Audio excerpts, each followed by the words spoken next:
at First Creek Middle School in the Tacoma School District. I look forward to sharing with you all the services the organization provides, as well as how you can all join the team. Today with us, we have the amazing Casey, who will be assisting me today. Yes. Hi, everybody. My name is Casey. I serve as a college and career coach at Giadroni Middle School in the Tacoma Public School District. And I'm very excited to assist Bernea and share this wonderful information with you guys. So Bernea, back to you. This session will be recorded. So let's start with introductions first. If y'all could all use your chat box, enter your first and last name, the school where you graduated from or are plan on graduating from, your anticipated graduation date, any majors or minors, and how you heard about today's session. I'll start. Again, my name is Bernea Johnson. I graduated from Western Washington University in June of 2019, where I received a BA in sociology and a BS in psychology.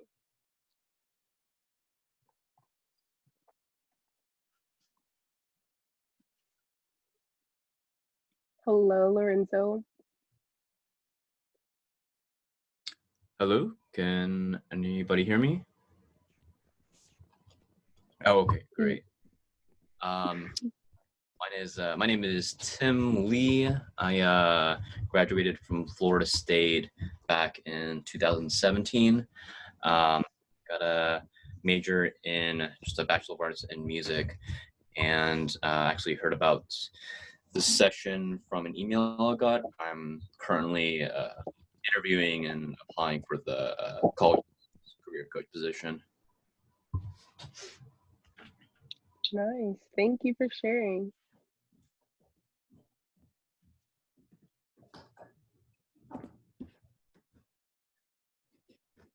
Hello, Leslie. Hello. It's super cool. Y'all all have different backgrounds. So let's move on to our housekeeping items. Thank you everyone for sharing. Master in Multicultural Education. Cool, cool, cool. So throughout this presentation, if you could all please mute your mics. If you have any questions, you can enter them into the chat box. Throughout the presentation, I might be using some acronyms. So if you hear me say CACC, then I am meaning College and Career Coach. If you hear me say CSF, I'm talking about the College Success Foundation. Are there any questions at this time? If there are none, we'll go ahead and move forward. If you do have a question though, I will answer it the best way I can and as soon as I see it in the chat box. All right. So there is a graph on your screen. Could anyone tell me what they notice about this graph? So CSF exists to help overcome a challenge represented directly in this graph.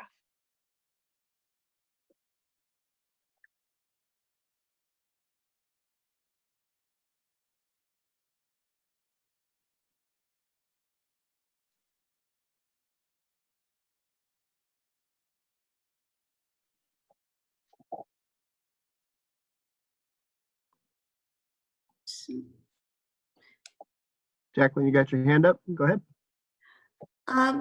What I can notice from this graph is that most students that are graduating from high school are from high income levels, while only 9% is coming from low income students. Yes, exactly. In this graph, what you see is the result of the achievement gap. So wealthier students graduate at a much higher rate than low-income students. This is an issue because in Washington, the number of low-income families continues to grow. CSF believes that all youth, no matter where they're born, the color of their skin, their religion, or even their sexual orientation, deserve an equal opportunity to achieve their academic goals. And with that being said, CSF's mission is to provide support and services to students who face financial and social barriers to finish high school, college ready, graduate from college, and succeed in life. So how does CSF do this? CSF's main goal is to serve the underserved with scholarships and supports.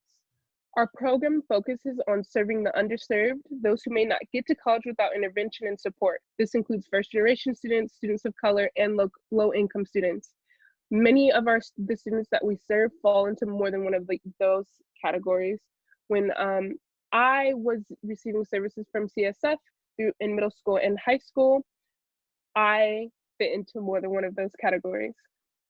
So in our program at the start, we focused more on traditional scholarship for students, but found that this did not increase graduation rates for the students that we were serving in a way that we would hope. So we added a pipeline of programs that focus on other needs. These needs can include academic counseling, emotional and social support, or financial literacy. This has helped our students graduate at much higher rates. So we can truly say that our program is comprehensive. So this is what the pipeline looks like. It starts in middle school, continues on to high school, college, and beyond.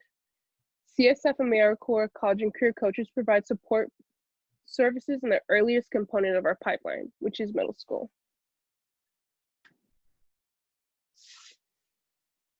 So y'all all are here for a reason. You're somewhat interested in the College and Career Coach program. As I read you these questions, I want you to think, does this apply to me or not? Are you looking for an opportunity to make a real difference in the community? Do you want to gain new skills and experiences?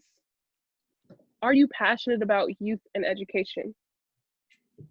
If you answered yes to any of these, you should definitely consider joining our team.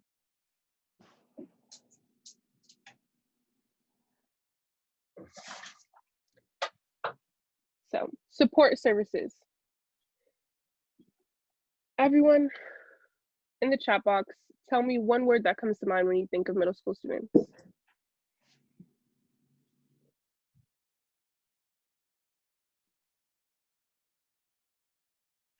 Silly, yes, for sure. Energetic, very energetic, growing, yes. Honest, super honest.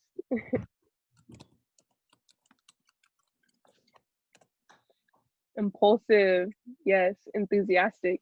These are all great words. Inquisitive, yes. To describe the middle school students that I have worked with and other team members of mine have also worked with. My responsibilities, or the College and Career Coach responsibilities at middle schools, include promoting a college-going culture, helping students and their families sign up for the College Bound Scholarship, and dispelling myths to prove college is possible. During my service year, I did that by building relationships with my students, coaching sports, providing classroom support, and being a big sister or a role model for the students that needed one. As I said earlier, I went to the middle school that I served at, and I live in the same neighborhood as my students. So I make sure that they know that we are one and the same, and that if I could do it, go to college and graduate, they could do it too.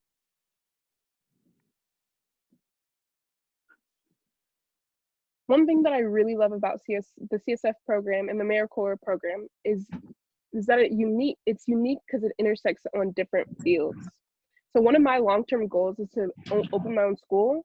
And throughout my service as an AmeriCorps member, I have gotten a better grasp of what role I want to play in the field of education and how to better serve a diverse and underserved group of students. The AmeriCorps program has helped me along my journey with this by giving me experience in the field of education. CSF is a nonprofit organization. We do great public service works, and you're just so immersed in your community that you're going to grow so much, and you learn so much about how to serve the underserved and how to serve people that don't look like you, people who don't have the same beliefs as you, etc. Like, it's really an immersive experience. So the AmeriCorps program serves 4 purposes. When you commit as an AmeriCorps service member, you commit to getting things done, strengthening community, encouraging responsibility, and expanding opportunity. And if this is something that sounds interesting to you or something that you believe that you can do, you should definitely apply as a CACC. Eligibility requirements. So you must be at least 17 years old, have a college degree, be a US citizen or show US residency, and have full background clearance. So CSF AmeriCorps is a 10-month service, has a 10-month service term. And for new folks, so if any of you, if for your first year, you start in September of this year and you would end in July. So it's a full commitment of 10 months.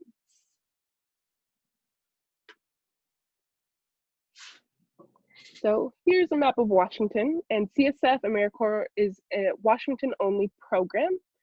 So our headquarters are in Bellevue, and we have 4 regional centers. So we have one in Spokane, Yakima, Tacoma, and Seattle. We're currently in our 10th year of programming, and we're looking for members to join our 11th year. So hopefully some of y'all will apply.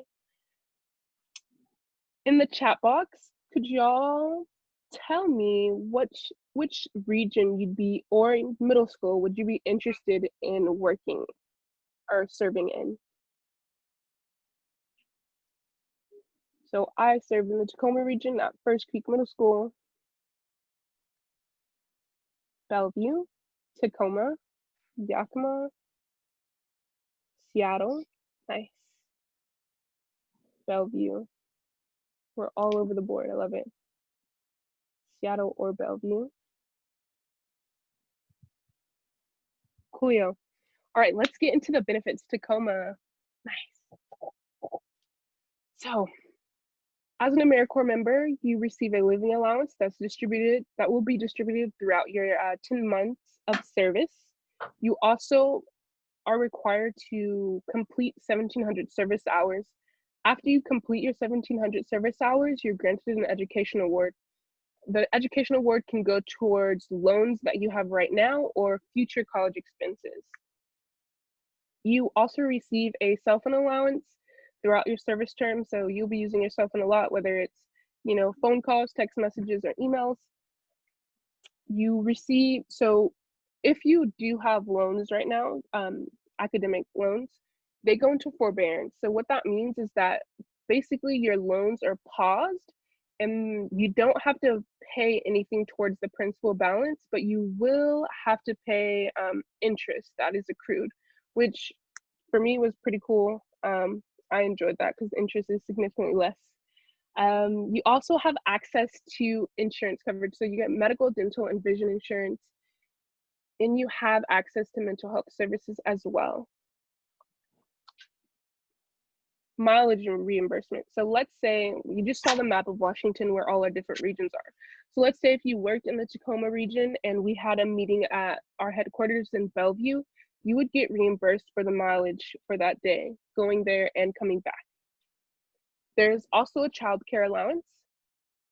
I think my favorite part of the beginning of my service year was the 2-week orientation.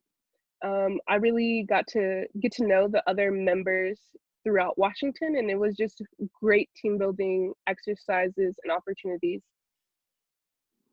The CACC program also offers many professional development opportunities, whether it's resume workshops, interview workshops, just networking. Like it is really comprehensive. It also covers career development as well. So again, resume building, interviews, etc. Like they really set you up for life after AmeriCorps. And you also get to network with your members throughout the whole state of Washington, which is really cool.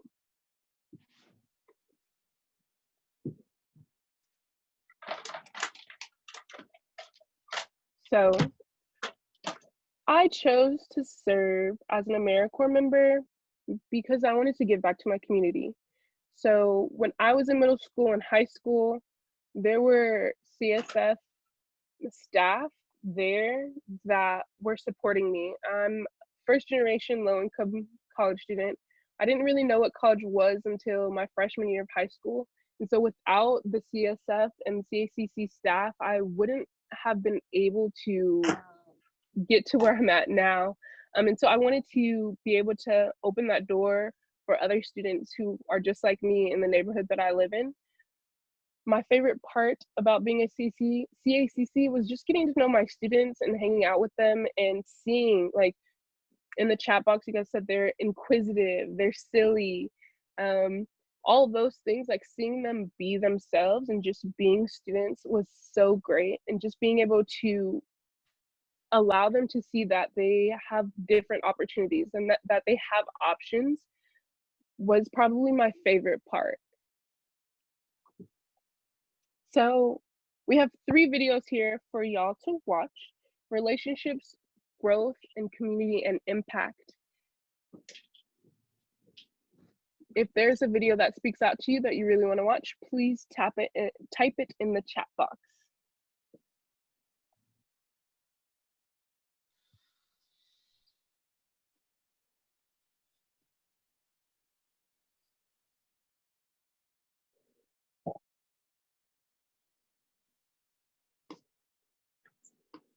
Growth, relationships,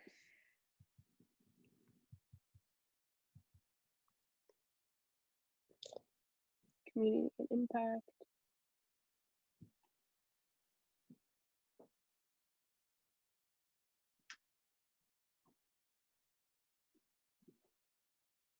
Community and impact.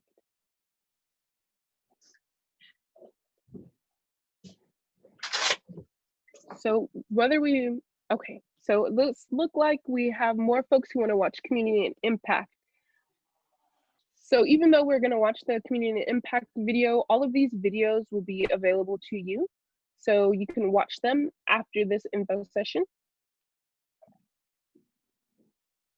Are there any questions at this time?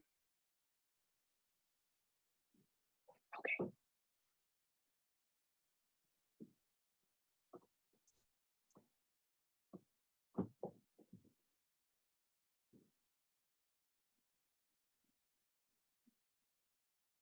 We're ready when you are, Casey.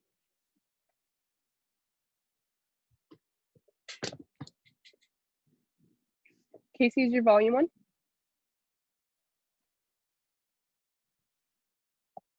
There we go. 1 second.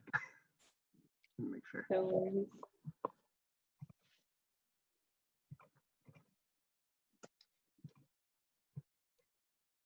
Okay, let me know if you can hear this. Yep.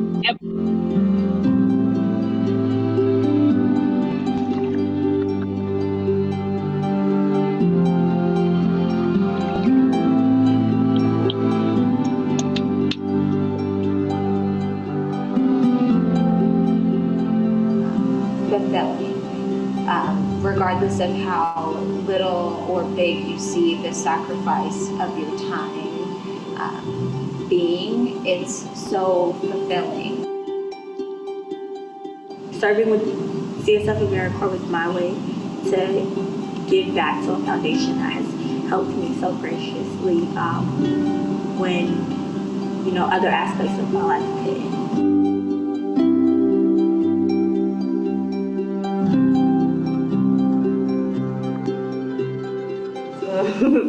Exciting, probably. Every day is different. You're always learning about students, learning about education system and everything. I learned a lot this year. I completed at Georgia Middle School, the school I was at 9 years ago. And so that really hooks me because I'm like, yes, I could go to San Jose and have a totally new experience, but I'd be at home making a difference here where I could see the impacts.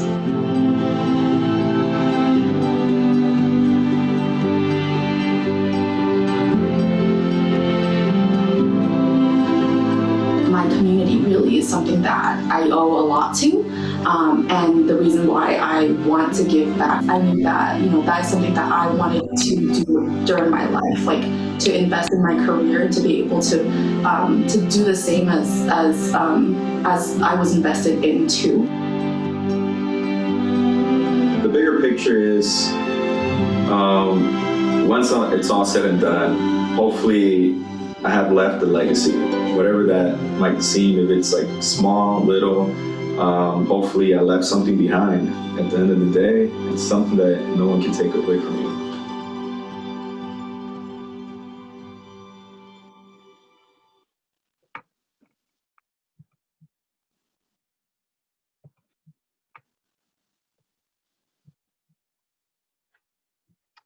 So as we transition back, I just wanted to share a little bit about why I chose to be a college and career coach. Um, to be honest, I actually didn't see myself working with students at all. I have a degree in communication and public relations, so I planned on, joining up with a PR firm and going that route.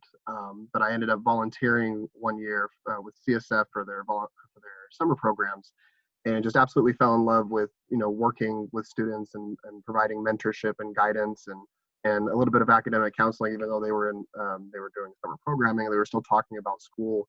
Once I, talked with our program manager and a few of the college and career coaches, I decided that, let's give it a shot, see how it goes. And the first weekend, I mean, I knew you just instantly like had that feeling of knowing that this was it. And now that I'm coming towards the end of my service here, it's a little bittersweet because we're not in the schools right now because of COVID, but I still am there in spirit with them, and I plan to, when schools reopen, reconnect with them. And I'm really invested in watching them grow, and so that's really rewarding experience. Yeah, I'll second that. I'm doing a second year as a CACC just because I loved doing it so much, and I loved just connecting with my students. So yeah, are there any questions at this time?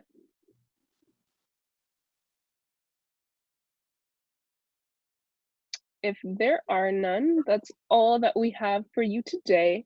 If you do find that you do have questions at a later time, you can reach out to Catherine, our program manager. She can help you with any questions that you have at all.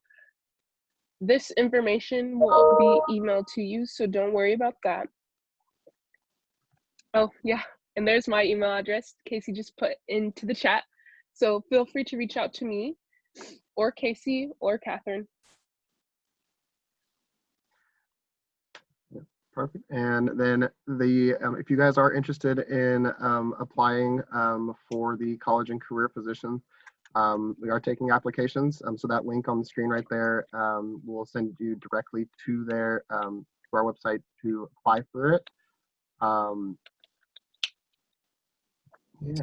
So yeah. Any other questions or anything? Yeah, go ahead.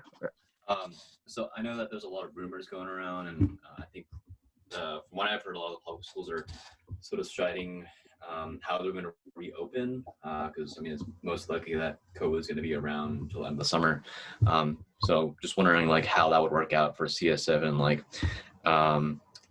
our service when we start things up again. Yeah, so from my understanding, we are going to be business as usual. We will still be doing all the great things that we do for students. It will just be virtual. Okay. Gotcha. Yeah, and some of the districts may kind of vary on how they're going to play out with COVID and everything, and we'll do our best to roll with that. Some might go virtual, some might do kind of a mix of that. So it's a little early to tell, but we are planning to do business as usual, as Renee said. And I'd also like to add to that as well. This is Catherine Damon. I'm going to try to figure out how to turn on my camera while I'm talking.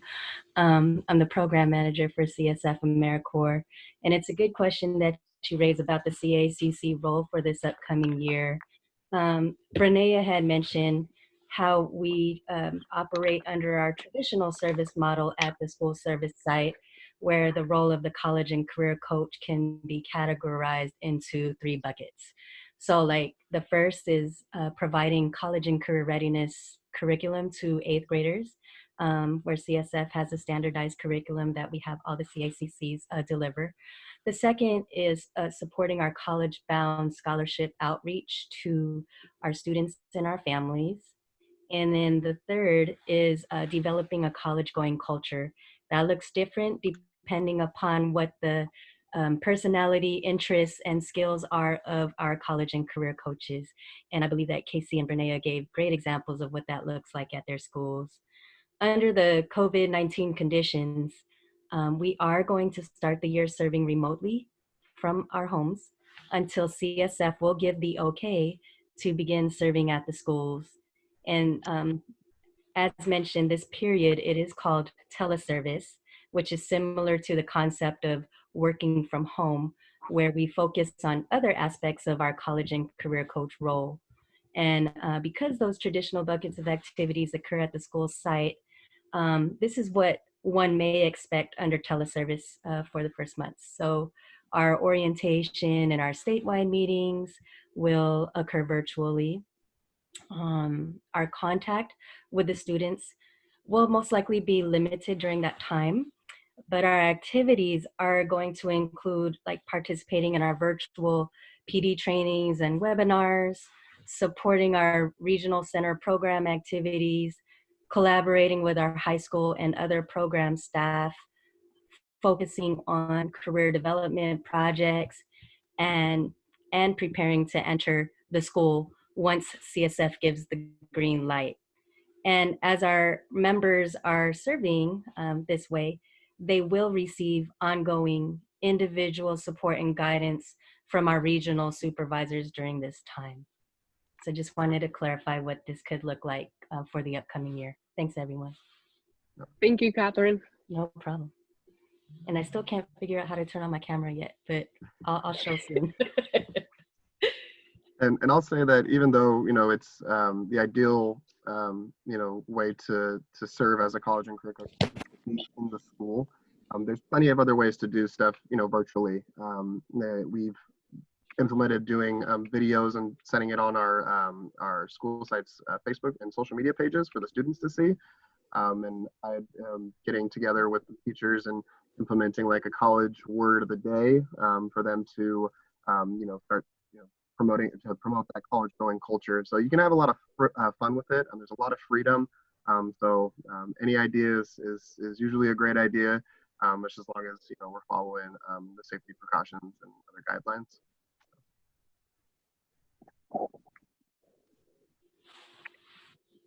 Thank you for your question. That was a great question.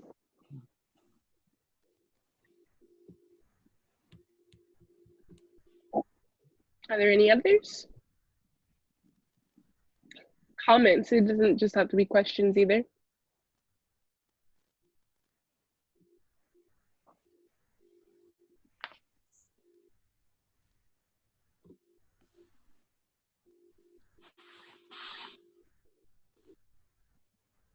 I think, well, one of the questions that I've been asked recently was, you know, what is a day in the life of a CACC look like? Oh, we have one in here as well from Lorenzo. Who do I contact if I have application questions?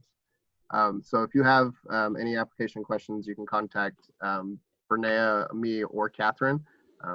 Catherine can probably be your best bet if it's anything super specific, but in general, Bernea and I can usually help. Definitely. We have Kylan that raised her hand.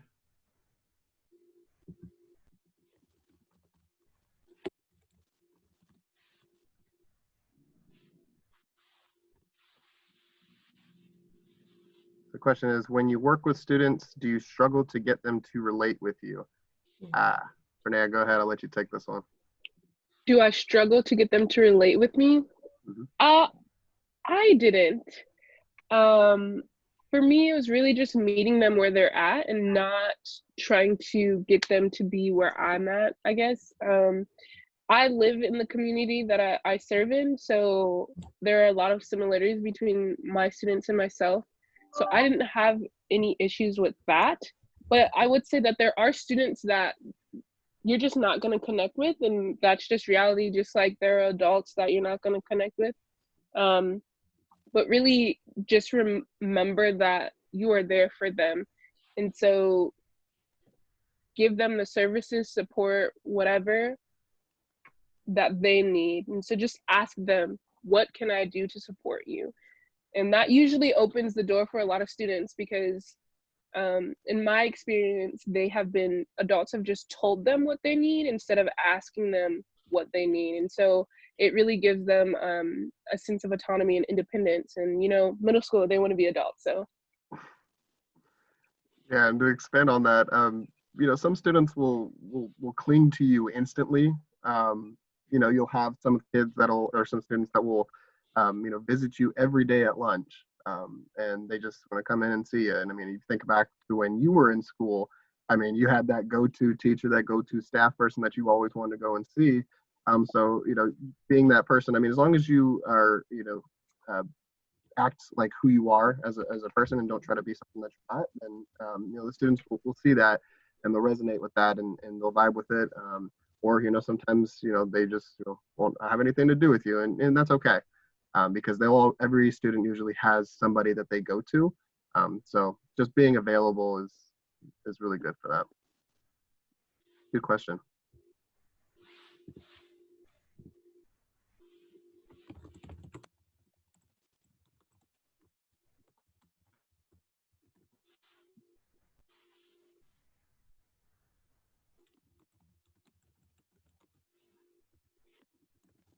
So I guess if there's no more questions, I guess we'll just end in kind of what I was saying a little earlier about a day in the life of a CACC.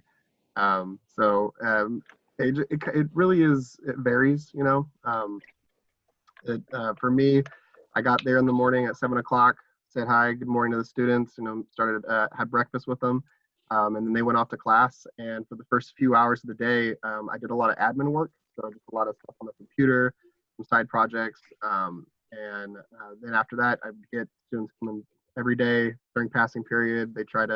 Sometimes they try to skip class, but of course, you had to, be that hard figure sometimes and tell them, no, school comes first.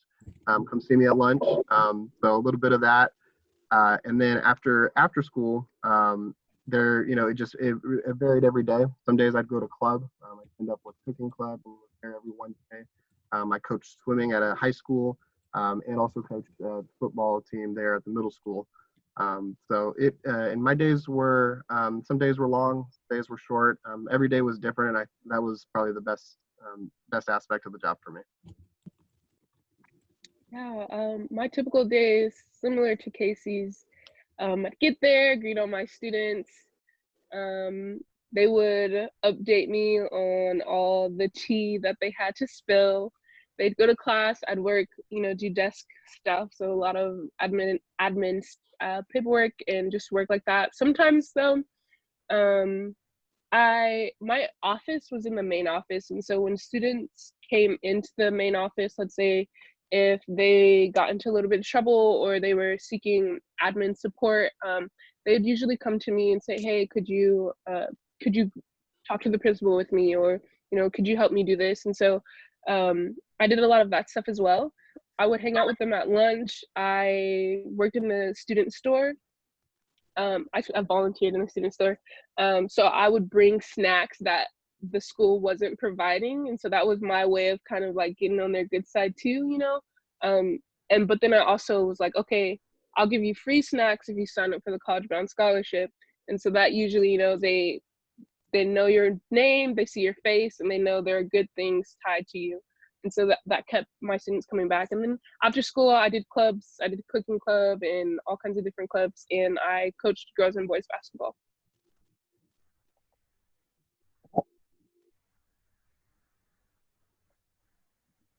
Perfect. Well, thank you guys so much for coming to the presentation. Hopefully we got a lot of questions you had. I hope we answered them as best we could.